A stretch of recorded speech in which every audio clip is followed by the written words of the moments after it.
진리가 무엇이냐 하는 제목인데요. 진리가 무엇이냐에 대하여 이 제목으로 함께 은혜를 나누도록 하겠습니다. 오늘 본문은 빌라도가 예수님을 신문하는 장면이죠. 예수님의 신문 중에 나오는 빌라도의 세 가지 질문, 오늘 본문 속에서 이 세 가지를 챙겨볼 수 있습니다. 첫 번째, 네가 유대인의 왕이냐? 33절에 나오죠. 네가 유대인의 왕이냐? 그 다음 두 번째가 35절에 있죠. 마지막 부분 역시 네가 무엇을 하였느냐? 그리고 끝으로 세 번째 부분 진리가 무엇이냐? 38절에 나오는 내용입니다. 요한복음의 거의 끝부분이 다가오고 있는데 이 부분에서 굉장히 중요한 내용들이 등장하죠. 이것을 가르쳐서 예수님의 자기 증언 또는 예수님의 자기 선언이라고 합니다.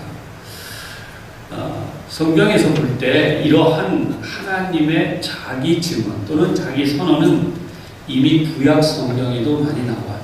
특별히 몇 군데가 있는데 그 중에 출애굽기 3장 14절을 보면 하나님이 모세에게 이르시되 나는 스스로 있는 자이니라. 또 이르시되 너는 이스라엘 자손에게 이같이 이르기를 스스로 있는 자가 나를 너희에게 보내셨다 하라. 이렇게 나오고 있어요. 성경에 보면 하나님이 누구신지를 알려주는 그런 책들이 여기에 이렇게 나타납니다. 여기 모세에 대한 부분을 이야기하고 다음 설명을 하겠는데요. 모세는 우리가 잘 아는 대로 바로의 공주, 그러니까 애굽의 공주의 아들로 자라나게 되죠. 요즘으로 말하면 최고의 학문, 애굽의 그 당시 최고의 문무를 익힌 사람, 히브리인의 자손으로 태어났지만 하나님의 섭리 아래서 최고의 교육을 받았어요. 그의 나이 40살이 되었을 때에 마침내 뭔가 자신의 이 힘으로 해보려고 했던 일이 원치 않는 살인으로 이어지죠. 그래서 그만 사람을 죽이게 됩니다. 이 일로 도망을 해서 그가 간 곳은 미디안 땅까지, 애굽의 군대들이 찾아오지 못하는 요즘으로 말하는 오지라고 할 수 있는 곳으로 숨어가죠. 근데 그곳에서 그의 삶이 얼마가 지나느냐 하면 40년이 흘러갑니다. 여러분, 맨손으로, 빈손으로 도망간 땅에서 그가 할 수 있는 일이라고는 그곳에서 우연히 알게 된 여인을 아내로 맞이하고 바로 그 여인의 아버지인 장인의 양떼를 치면서 40년의 세월을 보냅니다. 한번 생각해 보세요. 남자 나이 40, 가장 왕성할 때. 근데 그 나이 때에 그만 도망자가 되었고, 그가 80이라는 나이가 될 때까지 40년 동안 장인의 양떼를 치고 있다면 인간의 의지는 상실될 대로 상실됩니다. 더 이상 어떤 것을 할 수 없는. 그래서 그의 그 가장 한탄하는 내용이 시편 90편에 나오죠. 80이 되어서 그는 그의 몸이 굳어져감을 느낍니다. 죽음을 기다리고 있는 것이죠. 장인의 양떼를 치면서 더 이상 소망 없이 40년을 보내요. 이제 내가 몸이 굳어지고 생각이 옛날 같지 않고 혈관의 피가 굳어지는 그런 나이가 되어서 죽음을 기다립니다. 이때가 되면 사람은 누구나 그렇지만 모든 걸 내려놓게 돼요. 더 이상 내가 할 수 있는 게 없다.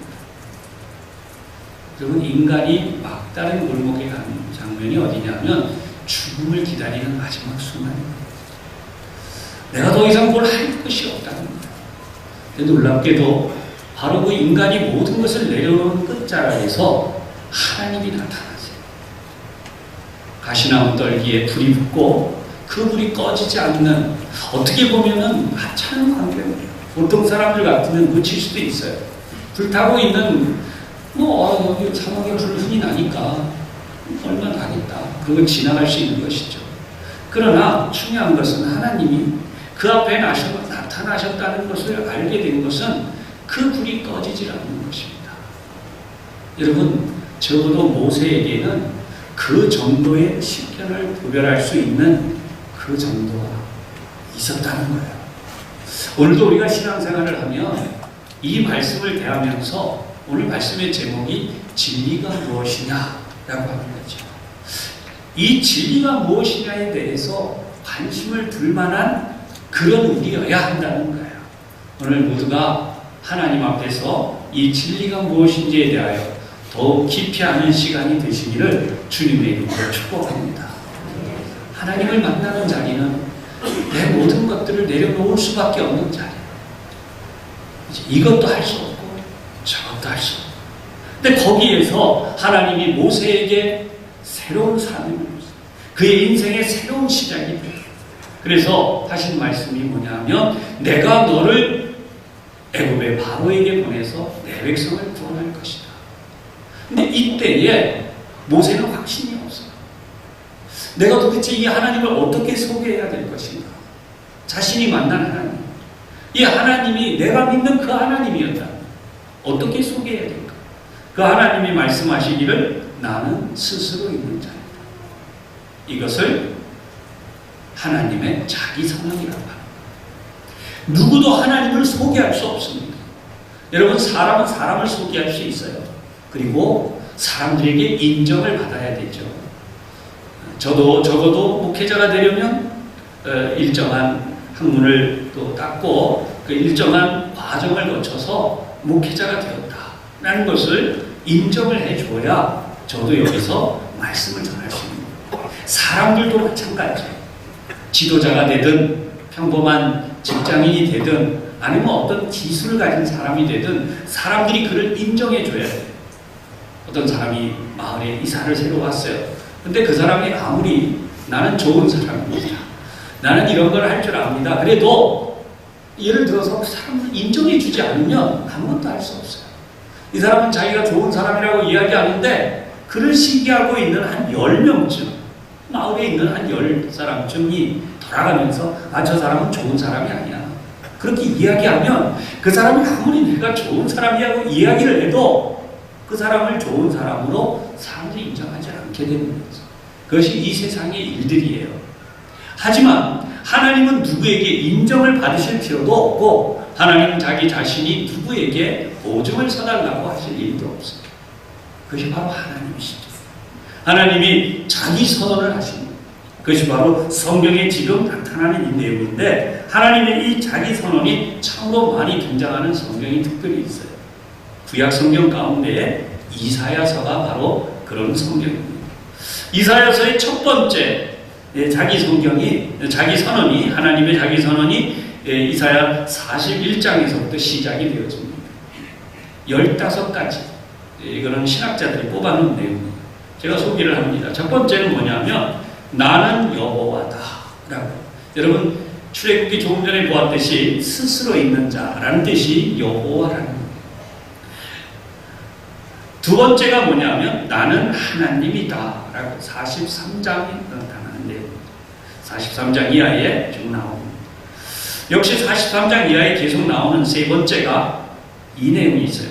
나를 위하여 허물을 도말하는 자. 여러분 이 땅의 모든 사람들은요 운명적 존재예요. 저나 여러분이나 모두가 다 잘 되기를. 그런데 인간은 잘 되지 못하는 존재가 됩니다. 왜냐하면 죄에 붙잡힌 운명적 존재. 나는 그런 게 없어. 그런 사람 없어요. 성경은 명백하게 이 세상에 태어나고 있는 모든 사람들은 사단이 우리에게 지워놓는 죄의 덫에 다 걸려있어요. 그래서 여러분 이 가운데 중요한 것이 뭐냐면 누구도 내가 망하기를 원하는 사람이 없습니다. 다 잘 되기를 원해요. 그런데 이상하게 잘 되기를 원하는데 잘 안 되는 거죠. 술과 담배도 끊어보고 어떻게 보면 도박도 끊고 나쁜 습관도 버리고 언제나 착하고 바르고 정직하게 그리고 또 언제나 성공하는 삶으로. 그런데 그게 그렇게 되나요? 원치 않는 일들이 많지만 인간이 가지고 있는 소위 말하는 중독이라고 불리우는 이 안 좋은 습관에도 벗어날 수 있다. 우리 자녀들을 잘 가르치고 훌륭한 사람이 되게 하고 그리고 그렇게 성실하게 살아가게 하려고 아무리 가르치고 노력해도 어떤 때에 보면 안 되는 거예요. 그게. 인간은 그 운명적 존재라는 거지. 근데 그러한 운명적 존재의 가장 뿌리가 뭐냐면 우리에게 죄가 있다. 하나님을 부인하고 하나님을 떠나고 하나님을 제대로 인정하지 않고 살아가려고 하는 가장 무서운 죄가 있는데 이것이 우리 힘으로 해결해야 합니다. 이것을 해결하는 분이 누구냐? 나를 위하여 너의 허물, 너의 죄를 도말하는 자다. 하나님의 자기 선언이죠. 그 다음 네 번째가 나는 처음이요 마지막이다. 하나님은 우리 인생의 시작이요 마침이 되세요. 하나님이 우리를 선택하셨어요. 그러면 우리의 인생이 끝날 때까지 우리를 붙들어 인도하신다. 할렐루야. 얼마나 멋집니다. 다섯 번째로 나는 거룩한 자다 라고 하는 것입니다. 여러분 이거는 하나님께만 있는 거예요. 이 세상에 성경을 보면 다른 신은 없습니다. 이건 다른 신의 흉내를 내고 있는 사단이죠. 그러나 세상의 관점에 많은 종교학이라고 하는 종교적 관점에서는 다 신이 있어요. 그런데 여러분 잘 보시면 이러한 신은 다 목적이 있습니다. 거룩하지가 않아요. 세상의 신들은 자기들의 목적을 위해서 만들어진 것들이 많습니다. 대표적으로 어떤 종교는 한 남자가 많은 여성을 아내로 맞이할 수가 있어요. 그런데 하나님의 관점에서는 이건 거룩하지 않은 거예요. 반대로 이제 한 여성이 많은 남성을 자기의 반려자 또는 배우로 맞이할 수 있습니다. 그런데 하나님은 거기에 대하여서 그렇게 인정하지 않아요. 하나님은 거룩하신 분이기 때문에 한 남자와 한 여성을 부부로 맺으시고 그것을 거룩하다라고 인정하시고 거기에서 하나님이 원하시는 후사들이 태어나게 하시고 여러분 이것을 깨뜨리는 것이 인간의 불의와 부정인 거죠. 세상의 신들에게는 이런 거룩함이 없다는 거예요. 여섯 번째로 나 외에 다른 신이 없다. 다른 하나님이 없다라고 이사야 43장, 44장, 45장 그리고 46장 계속해서 이런 내용들이 나오고 있죠. 그리고 일곱 번째로 나는 하늘과 만물을 지은 창조자다. 역시 이것도 이사야서의 특징 중에 하나입니다. 그 다음에 여덟 번째로 강조하시는 게 있어요. 그게 뭐냐? 나는 이스라엘을 창조한 창조자다. 여러분 하나님이요 한 민족을 창조하셨는데 그냥 한 민족이 아니라 온 우주 만물도 창조하셨다. 그리고 구체적으로 여덟 번째 강조하신 내용이 나는 이스라엘의 왕이다 라고 하는 것입니다. 여러분 하나님이 신이잖아요. 하나님이 한 민족의 왕이 되신다. 이 성경이 기록되었을 당시에는 왕들이 자기 민족이라고 자기의 백성들이라고 주장하고 있을 때예요. 그런데 하나님이 직접 이스라엘 민족을 위해서 내가 너희의 왕이다 라고 주장합니다.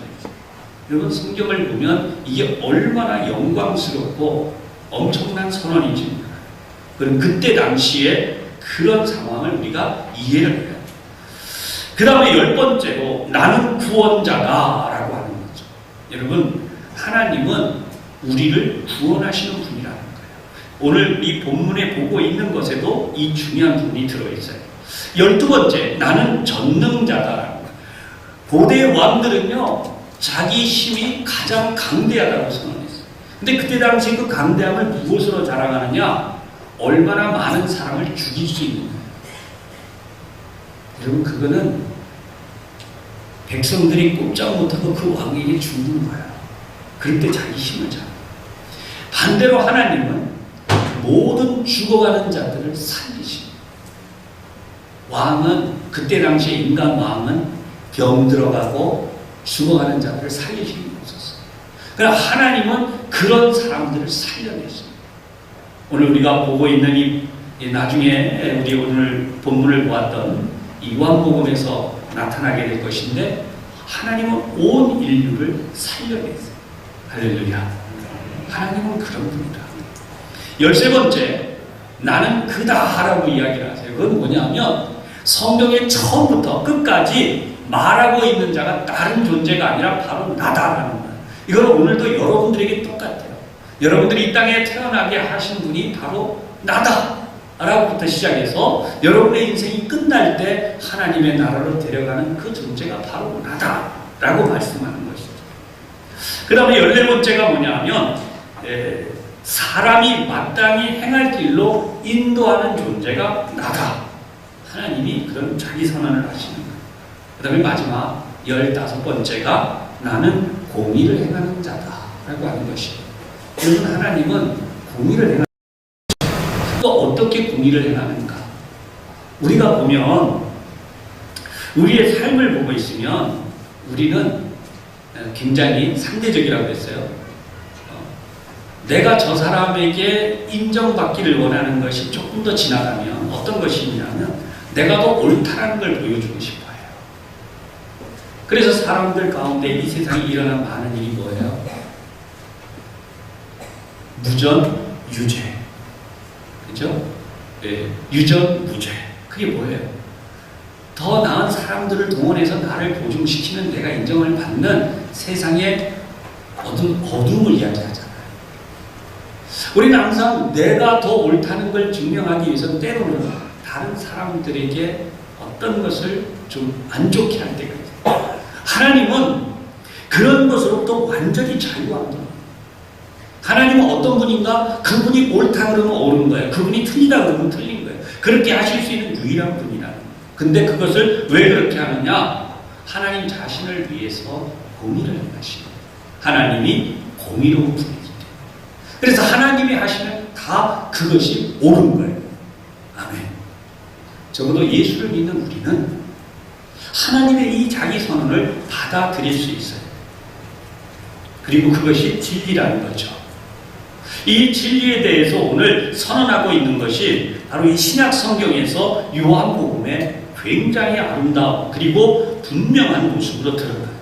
왜 요한복음이냐라고 물어보면 요한복음에 하나님의 자기 선언이 들어있기 때문에. 어디서부터 이것이 시작되냐면 요한복음 1장에서부터 시작합니다. 요한복음 1장 14절에 보면 이렇게 선언이 됩니다. 말씀이 육신이 되어 우리 가운데 거하심에 우리가 그의 영광을 보니 아버지의 독생자의 영광이요 은혜와 진리가 충만하더라. 이 하나님의 선언을 지금 요한이 그대로 기록하고 있어요. 은혜와 진리가 충만하더라. 무엇이 어떻게 되니까? 말씀. 여러분, 말씀이 하나님이라고 했잖아요. 말씀이 하나님인데 말씀이 뭐가 돼서? 말씀이 육신이 되었다는 거예요. 말씀이 육신이 되는데 그 육신이 누구예요? 우리가 아는 예수님이에요. 그 예수님이 우리 가운데 함께 사는데 그 예수님의 모습을 보니까 영광이, 어떤 영광이? 하나님의 영광이 나타납니다. 그 영광이 어떤 일을 해요? 죄를 사하시고 사단의 권세를 깨뜨리시고 귀신을 쫓아내시고 병든 자를 고쳐주시고 하나님의 나라를 우리에게 보여주십니다. 여러분, 이 엄청난 역사가 바로 은혜와 진리라는 거예요. 그래서 은혜와 진리가 충만하더라. 은혜와 진리. 카리토스, 카이, 알레데이아. 이 원어거든요. 우리가 좀 몇 개의 단어는 평소에 아는 게 좋아요. 성도들은. 카리스. 이게 은혜예요. 네, 세상에서 카리스마 이러는데 여기에서 온 거죠. 이 카리스. 하나님의 은혜. 하나님만이 카리스마가 있는 분이에요. 우리 카리스마라는 단어 함부로 쓰면 안 돼요. 어떤 사람들을 가르쳐서 카리스마가 있다. 그거 아니에요. 그냥 느끼는 얘기예요. 어떤 사람이 뭔가 힘을 주고 확 이러니까 카리스마가 있어. 그 사람은 너무 조용히 해서 그 카리스마 아니에요. 카리스마는 하나님만이 쓰실 수 있는 단어. 우리가 그걸 자꾸 사람들이 착용해봐요. 인간에게 자꾸 쓰기 시작해요. 이것을 하나님의 영광을 훼손한다고 하는 거죠. 알레데이아, 이것은 진리라는 것입니다. 하나님의 진리. 오늘 우리가 함께 나눌 거예요. 오늘 본문 요한복음 이 마지막 38절에서 진리가 무엇이냐라고 이렇게 물어봅니다. 여러분, 빌라도가 왜 이 질문을 했을까요? 우리가 이걸 좀 생각해봐요. 정말 무식한 사람일까요? 여러분, 적어도 총독이라고 하는 자리에 오르려면 단순히 명령을 받고 생각 없이 칼을 휘둘러대는 그런 병사가 아니에요. 총독은 정치, 경제는 물론이고 철학과 예술에 대해서도 나름대로 조예가 있는 사람입니다. 그런데 그가 예수님을 향해서 질문하는 거예요. 진리가 무엇이냐? 오늘 본문을 들어가서 다시 한번 한 절씩 보면서 은혜를 나누겠습니다. 33절입니다. 빌라도가 다시 관정에 들어가 예수를 불러 이르되, 아까 첫 번째 질문이죠. 네가 유대인의 왕이냐? 예수님을 향해서 네가 유대인의 왕이냐? 라고 물어요. 그러자 예수님이 대답을 하십니다. 34절 예수께서 대답하시되, 그런데 여러분 이 대답이 질문으로 가요. 이는 네가 스스로 하는 말이냐? 다른 사람들이 나에 대하여 네게 한 말이냐? 예수님이 엄청나게 지금 상상할 수 없는 방법으로 지금 대답을 하신 거거든요. 빌라도가 내가 유대인의 왕이냐? 그러면 뭐라고 해요? 맞다, 유대인의 왕이다, 또는 아니다, 둘 중에 하나잖아요. 그런데 예, 아니요가 아니라 예수님이 엄청난 다른 방향에서 다른 방법으로 대답을 하시는데, 이게 대답이 아니라 질문. 이는 내가 스스로 하는 말이냐? 여기에 대해서 빌라도가 35절에 대답하는데 이것도 대단해요. 그래서 지금 먼저 보십시다. 내가 스스로 하는 말이냐? 그래서 그래, 내가 스스로 하는 말이다 라고 빌라도가 만약에 답변을 하면 어떤 일이 일어날까요? 내가 스스로 하는 말이다 라고 하면 예수님을 고백하는 거예요. 구주로 고백하는 사건이 되거든요.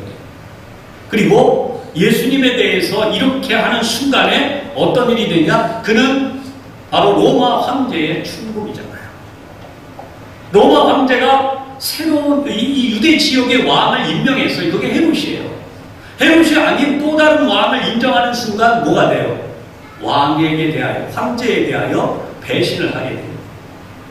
야, 예수님이 얼마나 대단한지. 그 예수님이 뭐 함정을 타려는 건 아니에요. 예수님은 그분 스스로가 하실 말씀을 하신 거예요.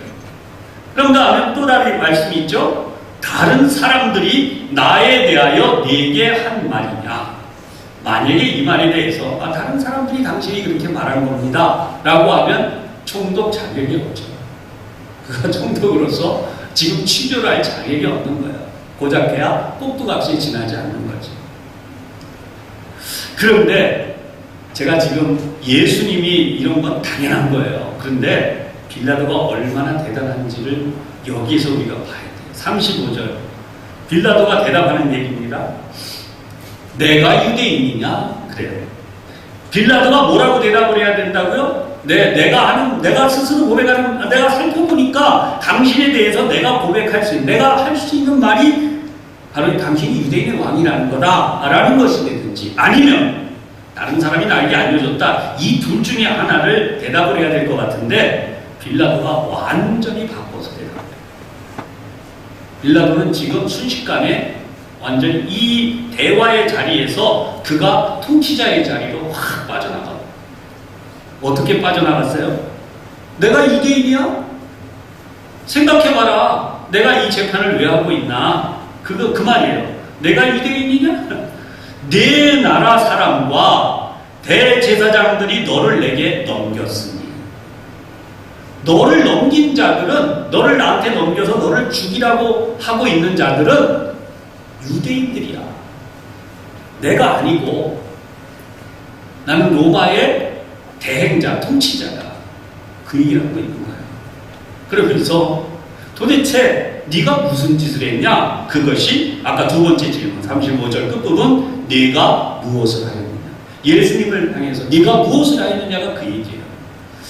적어도 십자가에 달아 죽이려면 죄가 분명해야 되는데 예수님은 아무리 찾아도 죄가 없어요.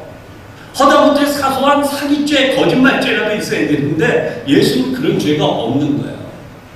아무리 찾아도 예수님이 죄가 없는데 십자가에 달아 죽이려면 가장 중요한 죄목이 반역죄예요. 로마 황제를 살해하기 위해서, 로마의 총독을 죽이기 위해서 반란을 일으킨 죄. 그런데 그런 죄가 전혀 없는 거예요. 그래서 도대체 너의 죄목이 뭐냐?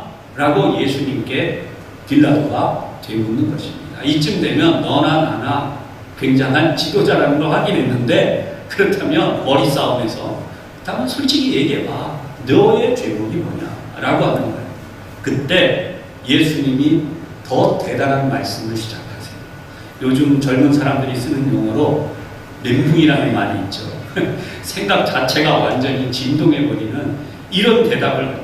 예수님이 36절 대답하시되, 자, 우리 36절 다 같이 함께 봉독해 보십시다. 시작. 예수께서 대답하시되, 내 나라는 이 세상에 속한 것이 아니니라. 만일 내 나라가 이 세상에 속한 것이었다면 내 종들이 싸워 나로 유대인들에게 넘겨지지 않게 하였으리라. 이제 내 나라는 여기에 속한 것이 아니니라. 아멘.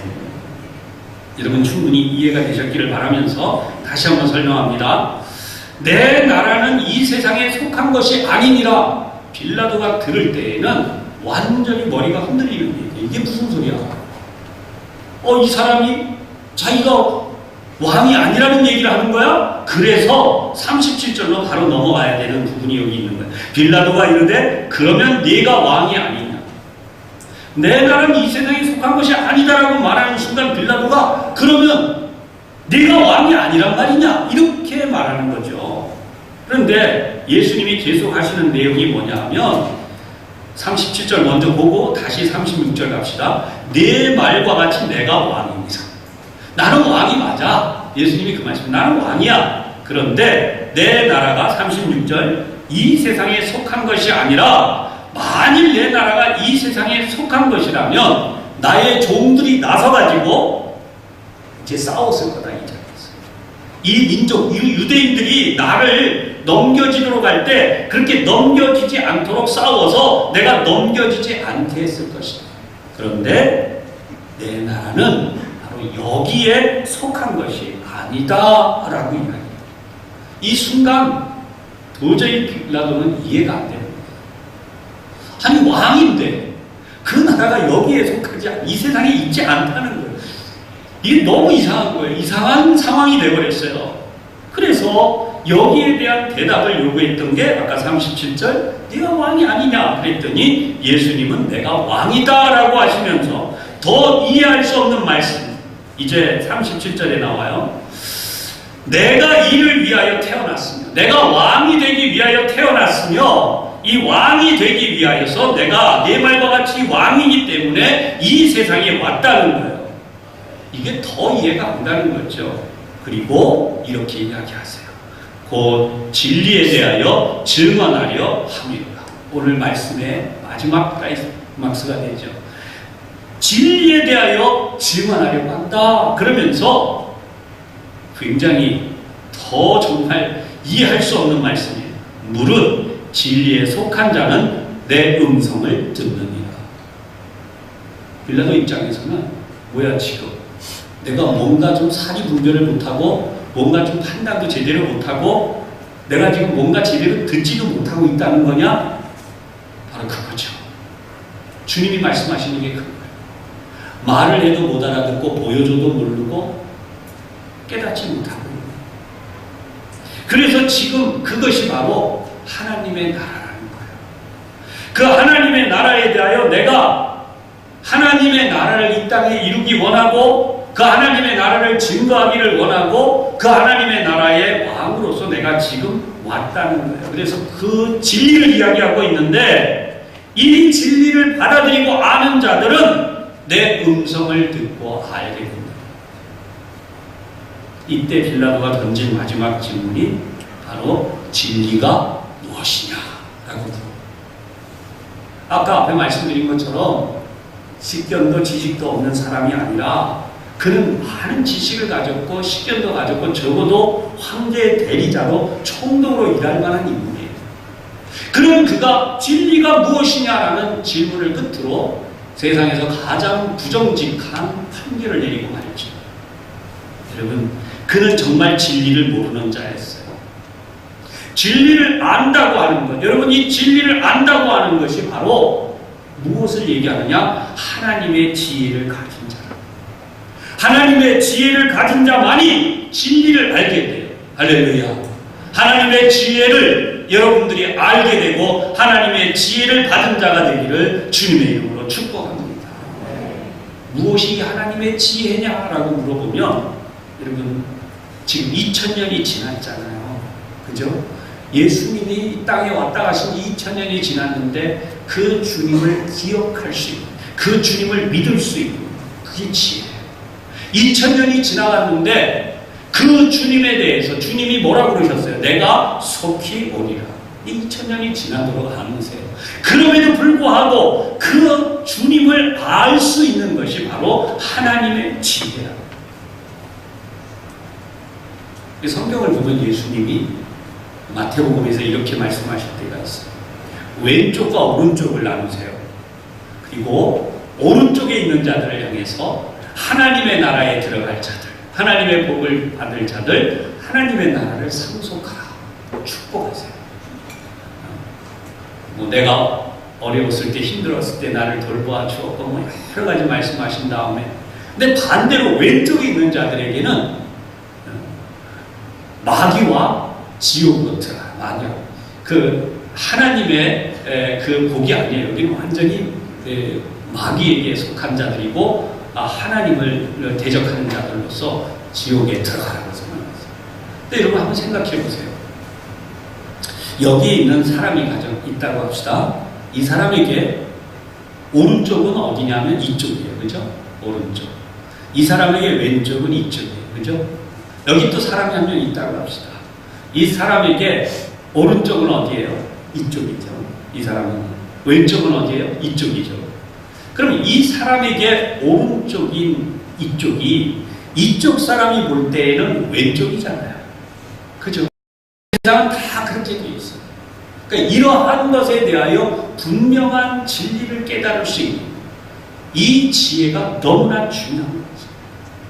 이 세상에 살면서 하나님이 주시는 지혜를 받고 하나님의 편에 서서 하나님의 일을 하려고 하는 자들은 바로 오른편이에요.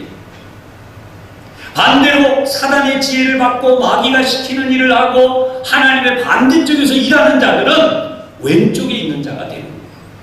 여러분, 이것을 깨달을 수 있는 지혜가 바로 하나님의 지혜인 것이고, 이 하나님의 지혜를 따라 사는 것이 하나님의 진리를 따라 살아가는 거죠. 오늘날 이 땅에 얼마나 많은 사람들이 빌라도의 방식대로 구별하려고 하는지 몰라요. 빌라도의 방식대로 구별하는 대표적인 예가 우리 지금 유럽은 물론이지만 우리나라에 지금 현안이 되어져 있는 동성애의 문제예요. 여러분, 성경이 이미 하나님께서 동성애는 부정한 것이다, 그것은 죄다라고 지적을 해 놓으셨는데, 그거에 대해서 인간적으로 많은 방법을 통해 하나님이 이미 그것이 부정한 것이다 라고, 그것이 죄다 라고 말씀을 하셨으면 거기에는 이미 옳고 그름이 없는 거예요. 그냥 죄인 거예요. 하나님을 부정하는데, 하나님의 말씀을 부정하는데 거기에 무슨 옳고 그름이 있어요. 어떤 쉬운 표현을 하나 들려드리면, 어떤 사람이 이러는 거예요. 나는 불효자가 아니에요. 나는 절대 불효자가 아니에요. 이렇게 말해요. 근데 이 사람이 부모님이 하지 말라는 것만 골라서 해요. 여러분, 그 사람이 아무리 입으로 나는 불효자가 아니에요 라고 말해도 이미 불효의 한복판에 있잖아요. 더 이상 무슨 설명이 필요해요. 그것이 구약 성경에 성경 전체를 통틀어가고 있는 하나의 맥락이에요. 여러분, 이스라엘 민족이 계속해서 창세기에서부터 나온 내용이 뭐냐면 하나님을 거역하고 타락하는 얘기예요. 근데 그 타락의 클라이막스가 뭐냐? 열왕의 시대를 지나가는 거예요. 근데 이 열왕의 시대를 지나갈 때 어떠했냐? 하나님을 당연히 섬겨요. 하나님을 안 섬기는 게 아니에요. 그런데 하나님을 섬기지만 북이스라엘의 여로보암이 했던 가장 중요한 일은 송아지 형상으로 하나님을 바꿔버려요. 송아지들을 만들어 세워놓고 이게 하나님이다라고 하는 거죠. 그리고 그 하나님도 섬기지만 다른 신들도 섬기는 거예요. 오늘날 세계적으로 위험해지고 어려워지고 문제가 생기는 게 뭐냐 하면 하나님을 성경에 있는 그대로 믿는 게 아니라 소위 말하면 재해석하는 거예요. 하나님을 재해석한 것이 바로 송아지예요. 북이스라엘의 여로보암이 세우는 겁니다. 그리고 그 재해석 가운데 하나가 소통이라고 하는 차원에서 이방의 신들을 섬기면서 이웃 나라들과 소통하며 사는 거예요. 그런데 그것을 하나님이 심판하신 것이 뭐냐? 아수르라고 하는 강대국이 일어나서 북이스라엘을 완전히 멸망시켜. 소통 잘했는데 왜 그 나라가 와서 그랬을까요? 소용없어요. 남유다도 마찬가지예요. 하나님만을 섬기라고 하는데 여러분 이사야 선지자, 예레미야 선지자가 눈물로 왕을 설득하고 지도자들을 설득하는데 소용이 없어요. 이방 나라의 큰 우상들을 끌어다 놓고 그냥 타락하고 재해석 하나님의 말씀 그대로가 아니라 인간의 지혜로 만들어버린 건 이미 하나님의 지혜도 아니고 하나님을 믿는 신앙도 아닌 거예요.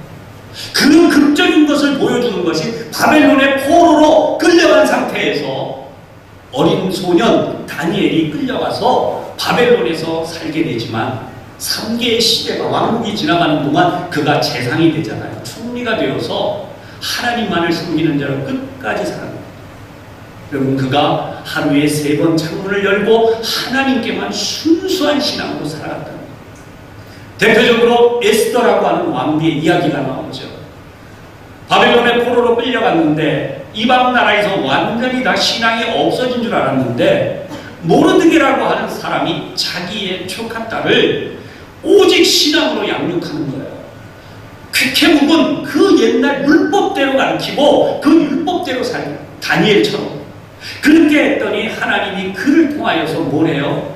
이스라엘 민족을 하만이라고 하는 그자가 이스라엘 민족 완전히 예루살렘에서부터 거기 바벨론에 있는 데까지 모든 이스라엘인을 멸하려고 할 때 극적으로 살려내게 하시죠. 그 도구로 쓰시죠. 어떤 자가 쾌케묵은 신앙처럼 보여지는 변치 않는 그 옛날 율법 하나님의 그 말씀을 그대로 지킨 자를 하나님이 들어 쓰시는 것을 보여주십니다. 마침내 예루살렘으로 귀환에 돌아와서 역대기 상하 요즘 새벽기도 때 우리 그거 보죠? 거기에 하나님의 응답의 역사가 있음을 보여주십니다. 사랑하는 여러분, 이게 바로 진리예요. 세상의 그 어떤 것에도 진리는 없는 거죠. 그런 의미에서 이 세상이 하나님의 일과 아닌 것이 차이가 없다. 어떤 사람들이 말하고 세속화를 계속시킵니다. 여러분 명백히 말씀드립니다. 하나님의 것은 하나님의 것입니다. 그래서 오늘 말씀을 정리하면 첫 번째 이거예요. 진리는 바로 예수 그리스도예요. 이 진리는 사람이 좌지우지하는 게 아니에요. 하나님은 그분 자신이 말씀이시고 말씀이 육신이 되어 오신 그분이 바로 진리. 할렐루야. 두 번째 부분, 인간은 구원받을 다른 길이 없어요. 예수 그리스도의 십자가만이 진리예요. 예수님이 십자가를 지고 죽으셔서 피를 흘리심으로 그 피가 우리의 죄를 사했어요. 세상은 법 없이 살 사람? 지금 그런 사람들이 너무 많다는 거예요. 여러분 다 의미 없어요. 왜냐하면 죄는 인간의 선행으로 갚아지거나 해결되는 게 아니에요. 죄는 오직 예수 그리스도의 십자가 그 보혈의 공로로만 사해지는 것이죠. 이 세상에 어떤 것으로도 해결이 되지 않는다는 거예요. 마지막 세 번째 부분이 뭐냐면 예수님이 바로 우리의 구세주가 되신다는 것이 진리예요. 이 종교를 믿어도 되고 저 종교를 믿어도 되고 진리 아니에요. 이 종교와 저 종교의 그런 좋은 점들을 이야기할 수는 있지만 그러나 그것이 인간을 구원하는 게 아니에요. 인간을 구원하는 유일하신 분이 누구냐면 바로 예수 그리스도라는 것이죠. 예수님만이 우리를 구원하실 뿐 아니라 예수님을 통해서만이 하나님의 나라에 들어가게 되어 있어요. 여러분, 인간은 죽음의 자리에 들어갈 때 그 막바지에서만 비로소 하나님의 존재에 대한 확고한 믿음을 가졌는지 아닌지를 알게 됩니다. 제가 오늘 오후 찬양 예배에 잠깐 영상을 보여드릴 부분이 있는데 그 얘기예요. 3대째 기독교 집안이지만 신앙생활에서 목사님 사모님이기도 해요. 하지만 성경을 그대로 안 믿는 거예요. 그래서 이걸 제가 늘 말씀드린 상상 속의 그대, 하나님이 상상 속의 그대예요. 그래서 이 하나님을 제대로 안 믿는 것입니다. 여러분, 하나님을 정말 제대로 믿으면 상상 속의 그대가 아니라 정말 그 하나님을 내가 제대로 믿고 있으면 그 하나님 때문에 내가 지금 살고 있는 환경이 어떻게 바뀌더라도 사람들이 나에 대해서 뭐라고 하더라도 나에게는 어떤 것이 있냐면 그 하나님으로 인하여서 기뻐하는 일이 있어요. 그 하나님으로 인하여서 참된 평화가 나에게 있는 거예요. 내가 흔들리지 않을 수 있는. 바로 내 목숨이 끝나는 죽음의 자리, 그 자리에서도 두렵지요. 인간은 두렵지만 두렵지 않아요. 왜냐하면 그분이 나를 하나님의 나라로 데려가실 것입니다. 이게 없으면 여러분, 사람은 바로 그 자리, 아까 말씀드리는 내 마지막 순간의 자리를 들어갈 때 가장 두렵거든요. 사랑하는 여러분, 진리를 붙들 수 있기를 바랍니다. 진리대로 살아가시기를 바랍니다. 진리를 우리 후대들에게 물려줄 수 있는 진정한 하나님의 사람들이 되시기를 바랍니다. 기도하겠습니다. 하나님 아버지,